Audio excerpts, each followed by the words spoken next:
지난주에 저희가 한번 보았던 동일한 본문인데요.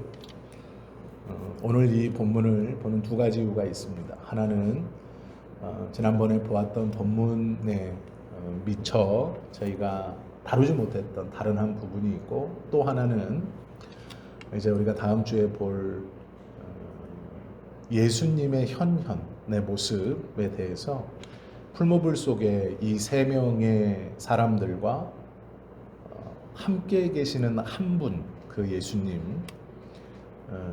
모습을 저희들이 좀 중요하게 보기 위해서 원래 이 시간이 다음 주에 볼 19절부터 함께 보시는 그 말씀의 배경 설명을 조금 더 자세히 나누기 위해서 오늘 이 시간에 다시 한번 좀 다른 관점에서 두 번째 동일한 본문을 좀 보려고 합니다. A.W. 토저라는 미국의 신학자가 있습니다. 이분이 쓴 책이 세상과 충돌하라라는 책이 있습니다. 두껍진 않은데요, 어렵지도 않습니다. 이게 어떤 내용이냐면 거짓된 신화의 세계가 있는 세상과 충돌하라, 뭐 이런 내용이에요. 이게 무슨 얘기냐면, 우리의 생각에 신화라고 하면 옛날부터 전해져 내려오는 이야기들을 서양 사람들이 부르는 말, 이 정도로 생각하면 큰 오해는 없습니다. 그런데 이 미국 사람들이 신화라고 부를 때 그 의미가 그 안에 좀 있는데요. 그게 무엇이냐면 있을 법한 이야기라는 거예요.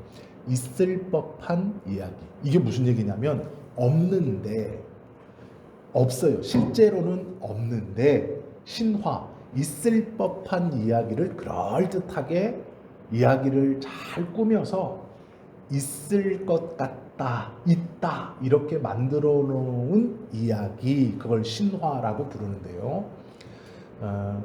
세상과 충돌하라라는 건 뭐냐면 세상이 있을 법한 이야기를 만들어서 사람들에게 믿게 하는 거예요. 그래서 원래는 없지만 있을 것처럼 이야기를 잘 만들어서 세상이 사람들에게 그것을 믿게 해서 세상을 쫓아가게 하는 거예요.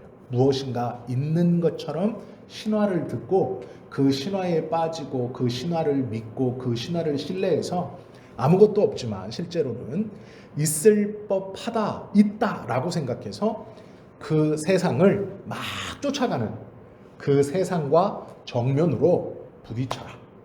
이게 이 토저가 쓴 책의 내용입니다. 그러면 무엇을 있을 법하게 신화로 잘 꾸며 놓았는가 우리가 알아야 되고, 그러면 그렇게 있을 법한 이야기를 잘 꾸며서 사람들을 끌고 가는 세상하고 부딪힌다는 것은 또 무슨 얘기인가? 이 두 가지를 이 책에서 써 놓고 있습니다. 그런데 오늘 본문에 보면 느부갓네살 왕이 마치 세상처럼 있을 법한 이야기를 이 바벨론의 백성들에게 강요하고 있어요. 그래서 이 책의 내용과 오늘 본문이 거의 비슷합니다.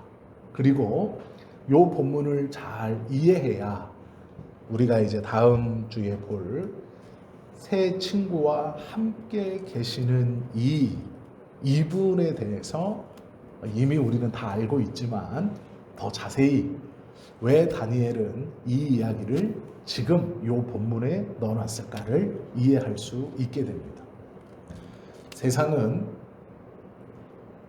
타락한 권력을 가지고 있습니다. 원래 권력, 힘이라는 것은 하나님께서 천지를 창조하시고 첫사람 아담에게 부여해 주신 것이 권력이에요. 이것은 타락하지 않은 권력입니다. 타락하지 않았을 때 하나님이 사람에게 준 권력은 무엇이냐면 생육하고 번성해서 충만하는 것이고 다스리는 것인데, 요 다스림의 의미가 지배가 아니라 가꾼다라는 의미예요. 그러니까 너는 생육하고 번성하고 충만해라 아담아.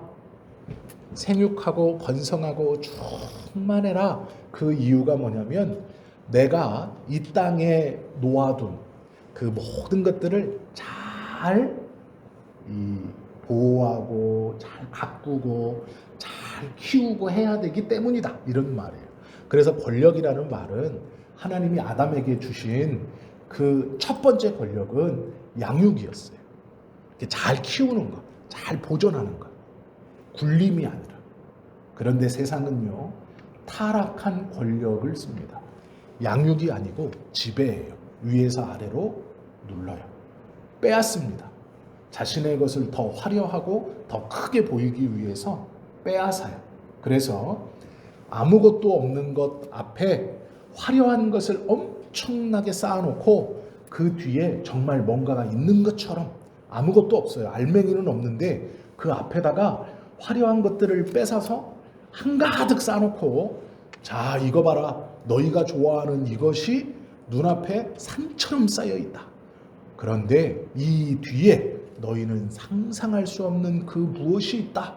그러니 이것에 만족하지 말고 그 뒤에 있는 진짜 이것을 얻기 위해서 쫓아와라, 이렇게 가르치는 거예요. 이것이 타락한 권력입니다. 아무것도 없지만 무엇인가가 있는 것처럼 믿게 하기 위해서 그 앞에 어떤 화려한 것들을 뺏어서 거기다가 진열해 놓고 쌓아놓고 사람들을 현혹시키는 거예요. 이것이 타락한 권력입니다. 그러면서 거짓된 이야기를 퍼뜨려요. 거짓된 신화. 무엇이요? 아무것도 없지만 있는 것처럼. 앞에 화려한 것을 쌓아놓고 그 뒤에 정말로 비교할 수 없는 무엇인가가 있다. 그런데 사실은 아무것도 없습니다. 타락한 권력은 이 권력을 유지하기 위해서 거짓된 신화를 퍼뜨리는 것이 타락한 권력입니다. 그래서 통치자들은 자기를 신격화하고 경배와 숭배를 강조합니다. 본문에 보시면 느부갓네살이 타락한 권력의 절정에 있습니다. 금으로 만든 커다란 약 30m, 2.75m, 이 약 3m의 폭과 제가 한 2m 조금 못 되겠죠? 그러면 요거 한 배 반이 더 있는 겁니다. 요 넓이에 30m가 조금 못 되는 27m 높이의 금으로 만든 신상을 세워놓고 사람들에게 복종하라고 하는 거예요. 타락한 권력을 유지하기 위해서 하는 방식입니다.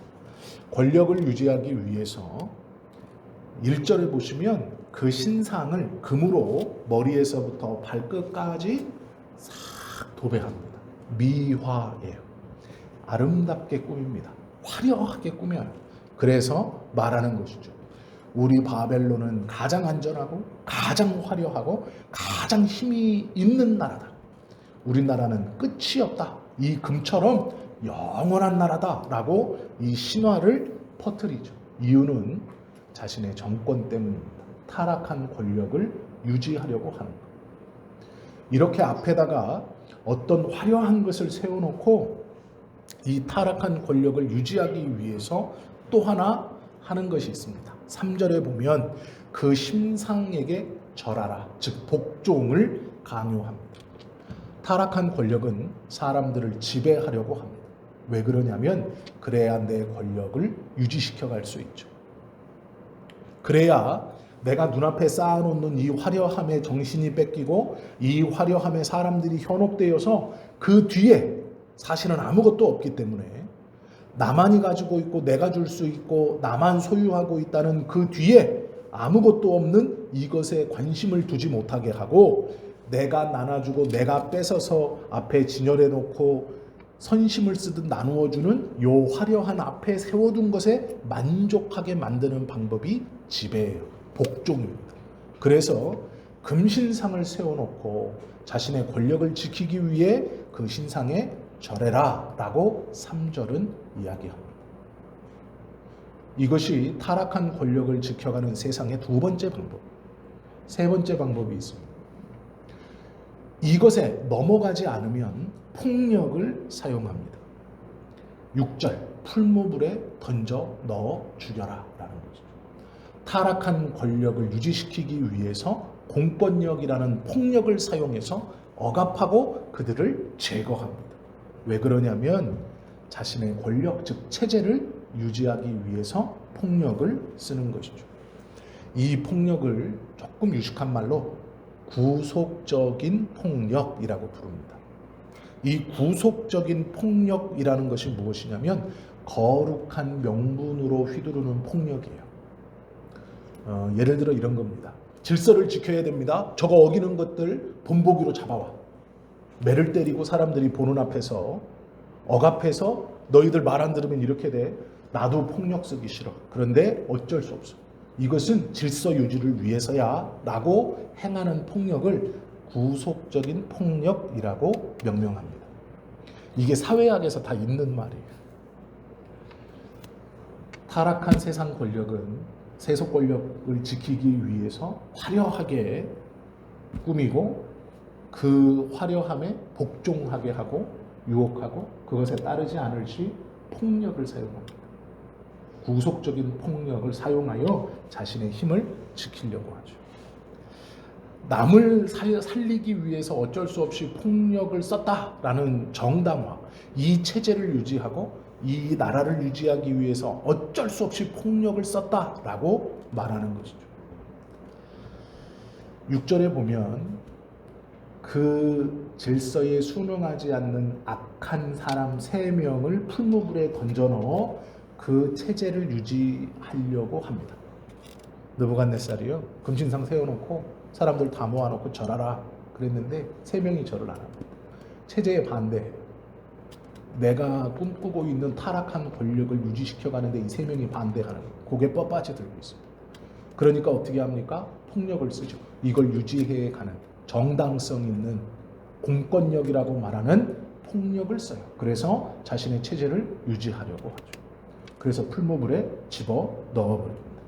이것을 지배문화라고 합니다. 벌을 주는 거예요. 폭력적으로. 그런데 그 앞에 거룩한이라는 핑계를 대는 거죠. 보호하기 위해서, 지키기 위해서, 다수를 보호하려고 라고 하는 것입니다. 믿는 자가 이 타락한 권력이 휘두르는 세상, 지배하는 세상, 화려함을 쌓아놓고 사람들을 유혹하고 그것에 관심을 두게 하고 그것에 복종하게 하고 그렇지 않으면 폭력을 사용해서 그들을 억압하는 이 세상, 이 세상에서 어떻게 살아가야 하는가?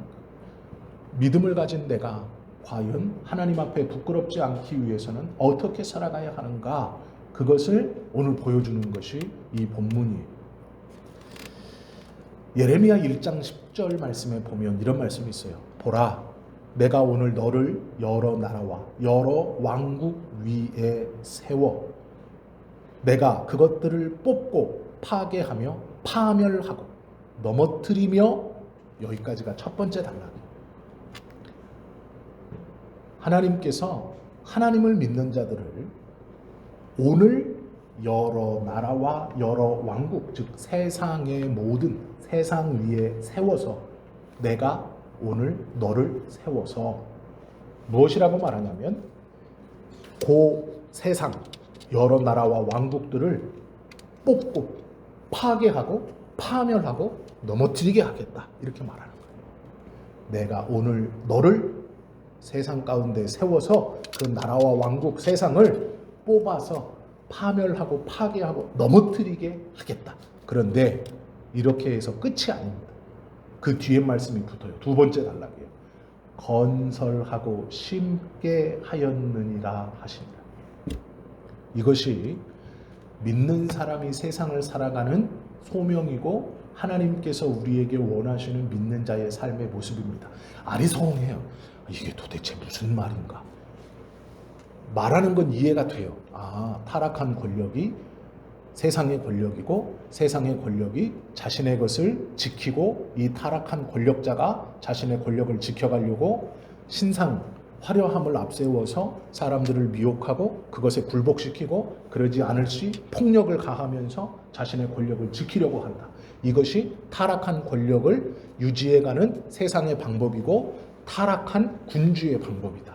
그래, 그 상황, 그 현실 속에, 그 세상 속에 믿음을 가지고 살아가는 내가 도대체 어떻게 해야 되느냐? 하나님이 예레미야에게 너를 세워, 그 나라들을 뽑고 넘어뜨리고 파괴하고 파멸시킨다. 그리고 다시 심고 세우겠다. 그러면 우리가 궁금해야 하고 우리가 알아야 될 게 있죠.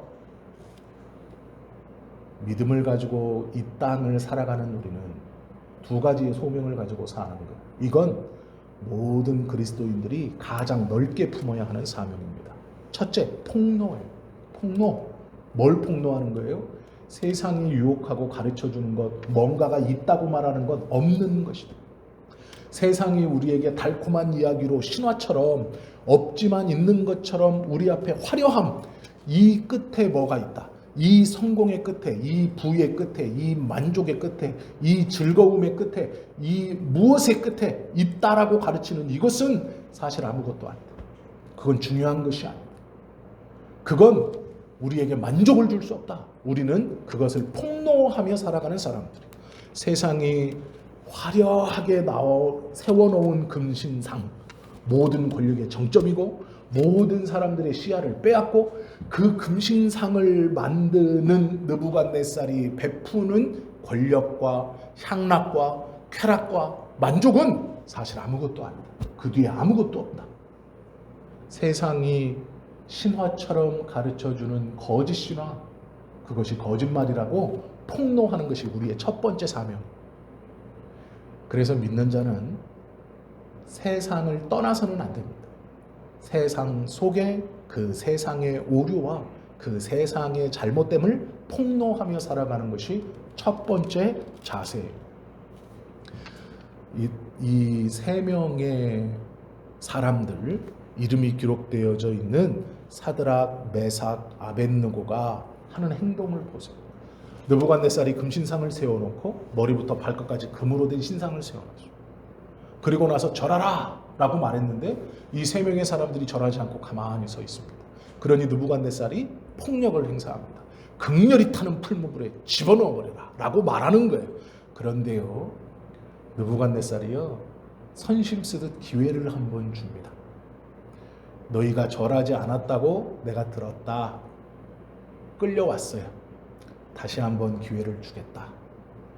모든 악기 소리가 들리거든 너희도 절해라. 그러면 용서해 주겠다. 그런데요, 이 세 명의 사람들이 뭐라고 그러느냐. 16절입니다. 사드락과 메삭과 아벳느고가 왕에게 대답하여. 이 타락한 권력의 정점에 있는 느부갓네살, 믿음을 가진 이 세 명의 사람이 타락한 권력을 유지시키는 세상에 대해서 뭐라고 말하느냐. 이르되 느부갓네살이여, 우리가 이 일에 대하여 왕에게 대답할 필요가 없나이다. 가타부타 말하지 않겠다. 그런데 문제가 뒤에 하나 나와요. 왕이여, 우리가 섬기는 하나님이 계시다면 우리를 맹렬히 타는 풀무불 가운데서 능히 건져내시겠고 왕의 손에서도 건져내시리이다. 비난하지 않아요. 이게 중요한 말입니다. 이 세 명의 사람들이요, 느부갓네살을 비난하지 않아요. 이제 죽게 생겼거든요. 풀무불에 들어가면 죽는 거예요. 극렬히 타는 불입니다. 들어가면 죽어요. 끌려왔습니다. 악기 소리가 울릴 거예요. 자신들 셋은 그래도 절하지 않을 거예요. 그러면 그냥 풀무불에 들어갑니다. 왕이 선언했어요. 너희를 타는 풀무불에 던져 집어넣을 것이다. 그럼 내가 집어넣는데 누가 구해줄 자가 있을 것이냐라고 묻습니다. 그때 이 세 명은요, 왕을 비난하지 않아요. 네가 금신상을 세우고 네가 원래는 머리만 금이고 밑에는 은이고 뭐 철이고 뭐 동이고 이렇게 해야 되는데 네가 머리부터 발끝까지 금으로 다 세우고 너는 거짓말을 하고 있고 하나님이 꿈에 보여준 신상은 이게 아니지 않냐. 왜냐하면 다니엘이요, 이 얘기를 들었을 때 집에 오자마자 우리가 앞에서 봤죠. 이 세 명의 사람들, 친구들에게 다 얘기했어요. 그래서 이 문제를 놓고 함께 기도했었습니다. 그래서 이 세 명의 친구들은 이 금신상, 왕이 꿈에서 본 금신상이 어떻게 생겼는지 다 알아요. 이미 들었고 그 해석도 다 알고 있습니다. 그런데 비난하지 않아요. 가타부타 말하지 않아요. 원래 신상은 그건데 당신은 금으로 쫙, 그렇게 말하지 않습니다. 세상이 우리에게 이것이다, 이것이다, 이것이 성공이고, 이것이 출세고, 이것이 반짝이는 것이고, 이것이 행복이고, 이것이 그 앞에 놓여서 착 쌓아놓고 내 말 듣고 내 안에 있으면 이거 다 줄게, 이거 이 중에 일부를 줄게, 너는 평생 떵떵거리며 네가 이 사람만 밟고 올라가고 이것만 하면 아니요. 이 세 명의 사람들은요, 세 명의 신앙인들은 그렇게 하지 않아요. 성경을 가만히 보시면 성경의 출발은 창세기입니다. 창세기 1장, 2장을 보면 창조예요. 창조. 그런데 놀라운 게 있어요. 성경은요, 우주가 어떻게 만들어졌는지 얘기하지 않아요. 그냥 하나님이 만들었다라고 해요. 인간도 마찬가지입니다.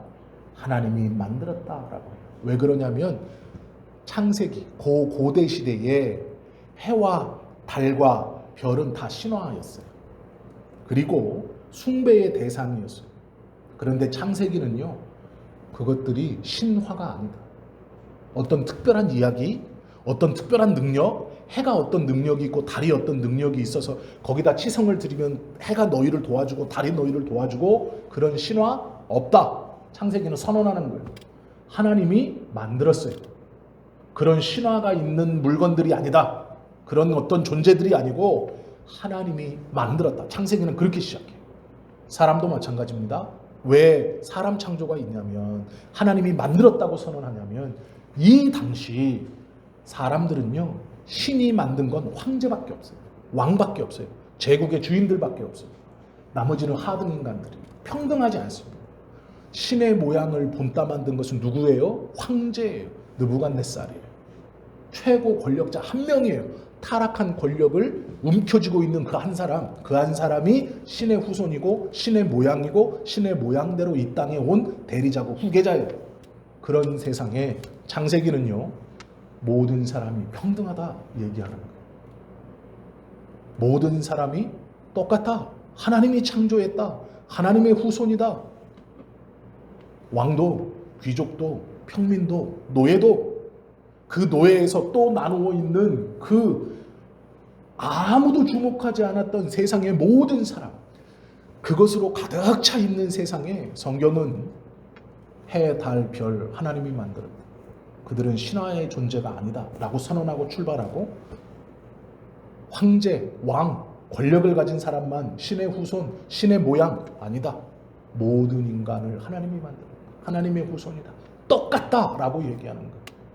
성경의 출발은 그 당시에 가지고 있었던 불합리함, 그 당시의 진리라고 믿고 있고 권력자들이 다른 이들을 핍박하고 압박하기 위해서 만들어 놓은 체제들을 부시며 시작합니다. 아니라고 얘기하며 시작해요. 해달 별 신화가 아니다. 그냥 창조물이에요. 하나님의 뜻대로 움직이는 물이에요. 황제, 노예 똑같다. 하나님의 후손이고 하나님의 자녀다. 너희는 평등하다 라고 하는 것이 성경의 출발입니다. 우리가 믿는 하나님이 우리를 통해 세상에서 드러내고 싶어하는 것이 무엇이냐? 이 세상의 불합리함이에요. 사람들을 속이고 사람들의 눈을 가리고 사람들의 머리를 꽉 묶어서 하나님의 뜻을 생각하지 못하고 세상의 것들을 주입하면서 이렇게 살아야 돼. 이것이 옳아. 이것이 A, B, C, D 성공의 단계지. 다른 사람 경쟁자 밟고 꺾고 눌러 올라가는 것이고, 하나를 움켜쥐면 2개, 3개, 그걸 가지고 6개, 10개를 움켜줘서 내가 다 못 먹어 썩어 없어져도 저 사람 굶고 있어도 내가 그걸 갖고 있어야 이게 나의 힘이고 나의 권력이지 라고 하는 세상 문화가 잘못됐다라고 얘기하라는 거예요. 성경은 그렇게 출발하고 있고 우리에게 원하시는 삶의 모습도 그것이죠. 그러면 그것을 하기 위해서 하나님의 믿음의 공동체인 교회도 허락해 주셨어요. 그럼 이게 끝이냐? 우리가 그것들을 세상은 잘못됐고 이것은 아니고 이것은 아닙니다. 이렇게 끝이냐? 그게 아니에요. 하나가 더 있어요. 그게 무엇이냐면 제대로 된 것을 가르쳐 주는 거예요. 제대로 된 것. 뒤에 아무것도 없지만 사람들에게 뺏어서 타락한 권력자들이 앞에다 화려하게 놓고 뒤에 무엇인가 있는 것처럼 요것을 가지고 속이는 그 행위들을 폭로하고 그 다음 올바른 것을 전해야 한다. 이것이 우리가 가진 두 번째 사명. 비신화를 파괴하고 그걸 그의 정체를 까발리고 또 하나 제대로 된 신화를 알려주는 것이죠. 진실된 경배의 대상은 하나님 외에는 없다라는 거예요. 지금 3명의 사람들이 그 일을 하고 있는 거예요. 금신상 경배의 대상 아닙니다. 느부갓네살 경배의 대상이 아닙니다. 오로지 경배의 대상은 하나님 한 분입니다. 그런데 놀랍게도 비난하지 않고 폭력을 쓰지 않아요.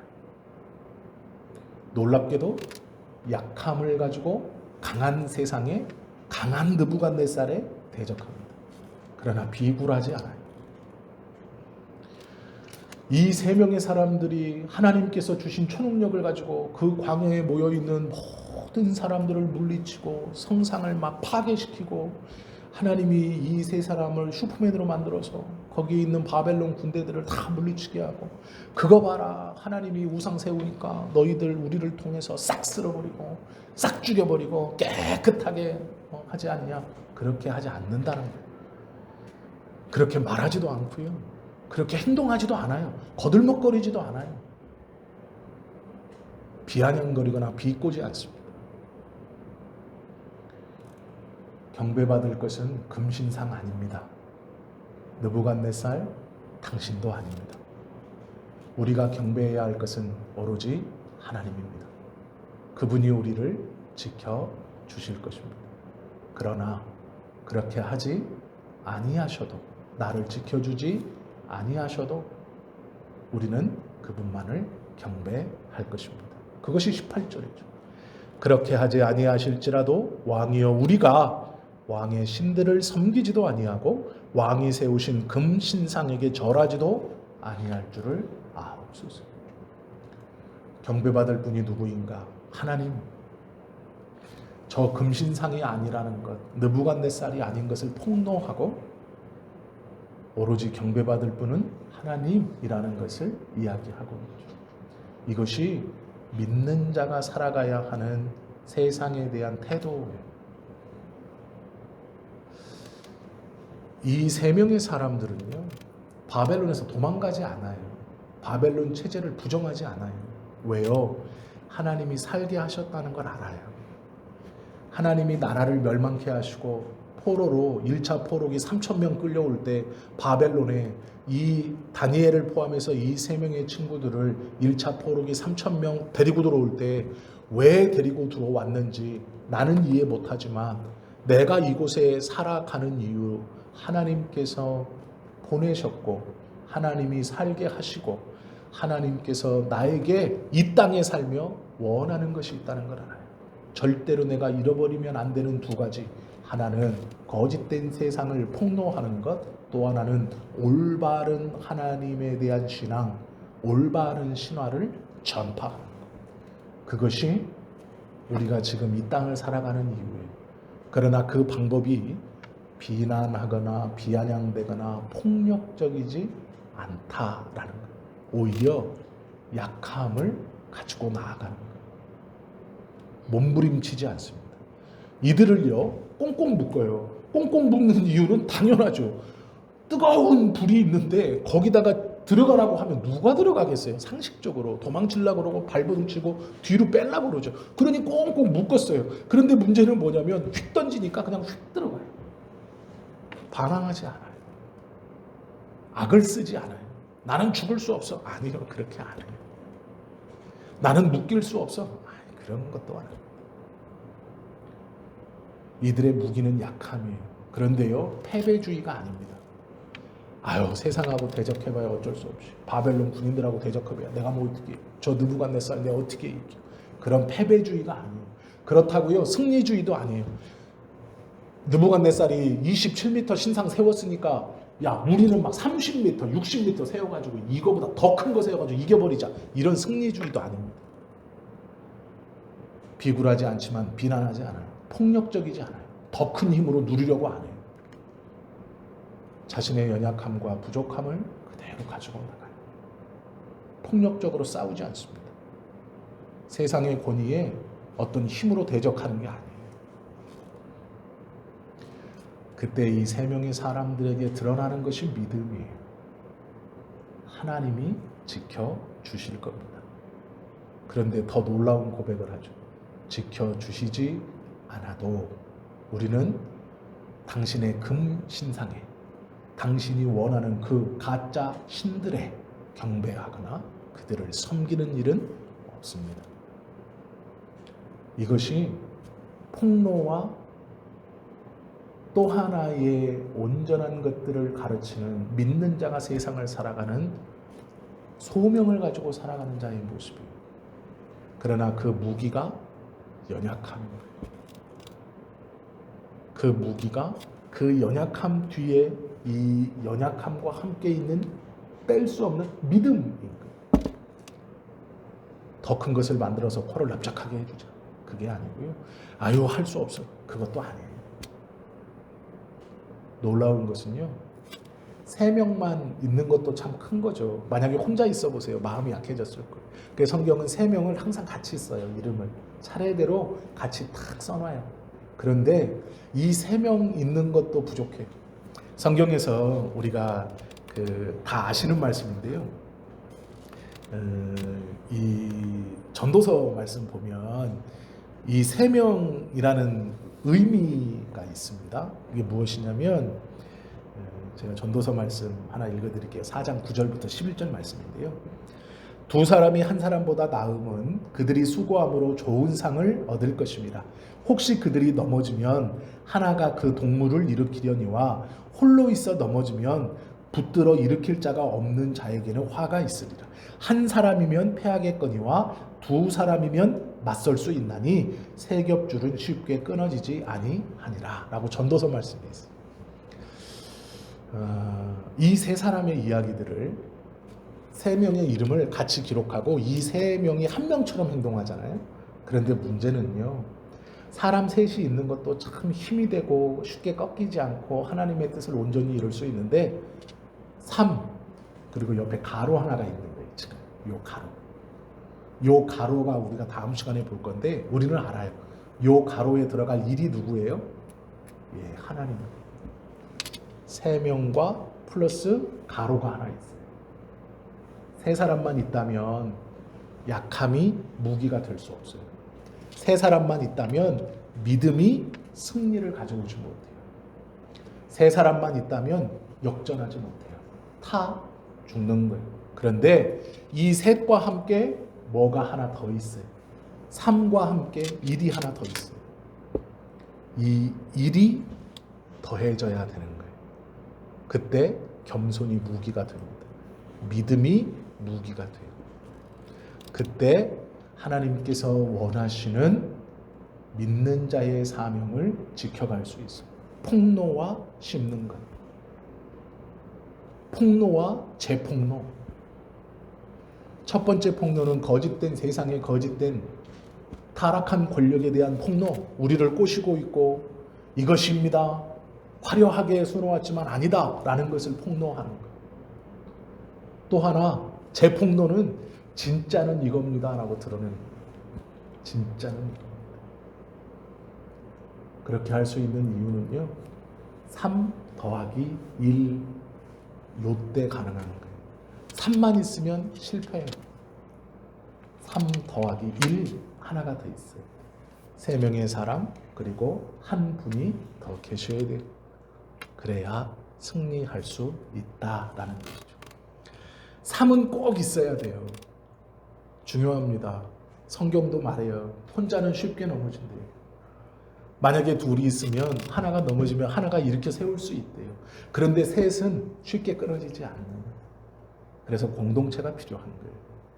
믿음의 사람들이 우리가 그래서 함께 예배하고 말씀을 함께 듣고 함께 찬송하고 함께 기도하는 거예요. 그런데 문제는 우리끼리만 있어도 안 돼요. 일이 있어야 돼요. 플러스 1. 여기에 예수 그리스도를 붙들고 있어야죠. 그 일이 들어와야 돼요. 다니엘 3장 25절 왕이 또 말하여 이르되 내가 보니 결박되지 아니한 네 사람이 불 가운데로 다니는데 상하지도 아니하였고 그 넷째의 모양은 신들의 아들과 같도다. 느부갓네살이 하는 얘기예요. 3만 있는 게 아니고요. 3과 하나가 더 있어요. 3과 하나가 더 있을 때 이 넷에게 어떤 일이 벌어지느냐?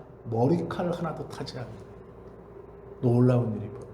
그런데 그 넷째를 보니까 일반 사람이 아니에요. 신들의 아들 같아요. 우리의 삶에서 믿음으로 세상 가운데 살아가 하나님께서 원하시는 두 가지의 소명, 폭로와 재폭로, 세상에 허황된 것, 저것은 가짜입니다 라는 것을 삶으로 보여주고, 폭력이 아니라 우리의 약함으로, 그러나 비굴하지 않은 것으로 보여주고, 하나님의 뜻, 하나님의 것을 세상에 증거하고 보여줄 때 우리의 힘만으로는 되지 않고 옆에 플러스 1 예수께서 함께 계셔야 하나님께서 주신 사명을 온전히 이룰 수 있다라는 것. 이것이 믿음입니다. 우리의 사명이에요. 우리 모두가 다 받고 이루어내야 하는 사명이에요. 성경의 출발이 세상의 헛된 것을 폭로하고 진실을 다시 재폭로. 하나님이 지었다. 하나님이 창조했다. 하나님께서 다스리신다. 그분이 주인이고 그분이 다시 구원하실 것이다. 이것들을 가르치고 폭로하며 하나님의 은혜로 이 땅, 믿음의 사람들이 지금까지 이 믿음이 이어져 온 것처럼 이제는 우리가 세상의 허황됨을 폭로하고 세상의 거짓됨을 폭로하고 하나가 더 붙어, 예수 그리스도가 붙어 하나님에 대한 재폭로, 그것들을 하며 살아가는 것이 믿음의 사람의 모습이에요. 우리가 살아가야 하는 모습입니다. 이 세 명의 친구들은요, 한치의 어긋남도 없이 그 삶을 살아가고 있어요. 이 믿음의 삶을 살아가고 있어요. 세 명도 대단하지만 플러스 1, 이 하나가 더 붙어 있음이 얼마나 놀라운 것인지 모르겠어요. 앞에 것 다 잃어버려도 상관없습니다. 앞에 것 사명 어쩌고 뭐 다 잃어버려도 돼요. 꼭 기억해야 할 것, 나와 예수 그리스도가 함께 있어야 하나님이 주신 사명을 지킬 수 있다. 그것을 믿음이라고 말하고 있다라는 것을 기억해야 합니다. 3명이 던져졌는데 4명이 들어가 있어요. 이들의 고백 속에 예수님께서요, 이건 조금 다른 해석인데, 이들이 풀무불에 던져집니다. 3명의 친구들이, 3명의 사람들이. 예수님이요, 아직 성육신도 안 했는데 확 오셨어요. 그냥 제 생각이에요. 아, 예수님 급했구나. 예수님 급했구나. 머리카락 하나라도 탈까봐 급하게 오십니다. 어떤 분들은 천사라 그러고 어떤 분들은 뭐 이렇게 얘기하지만 아니에요. 이거는 그리스도예요. 예수님이에요. 그 풀무불 가운데 같이 계신 분은 예수님이에요. 계시록에서 말하는 인자 같은 이고 다니엘 7장에 나오는 인자예요. 다니엘 3장에 아직 성육신하신 예수님이 등장하는 거예요. 성경은 예수님에 대한 책이에요. 그 예수님이 급했대요. 급하신 것 같아요. 제 개인적인 묵상입니다. 이건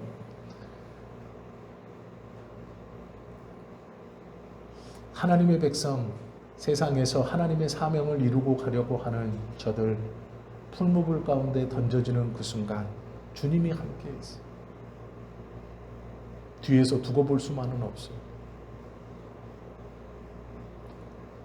우리의 믿음이 이 정도는 되면 좋겠어요. 주님이 급하셔서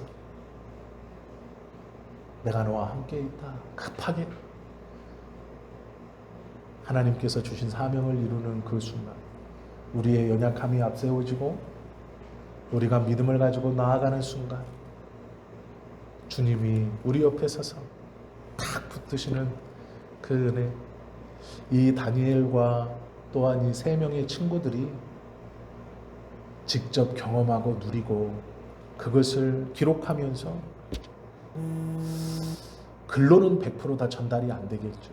그 경험의 떨림과 그 경험의 기쁨과 그 믿음에 대한 체험의 그 순간이 우리도 이런 체험, 이런 은혜들을 받으며 살아가야 할 것입니다. 하나님이 원하시는 것은 거짓된 것을 폭로하는 것, 올바른 것을 또 폭로하는 거예요. 그래서 폭로예요. 그런데 이렇게 할 때요, 세상은 방해합니다. 묶어서 풀무불에 집어넣어요. 우리를 넘어지게 합니다. 힘들게 해요.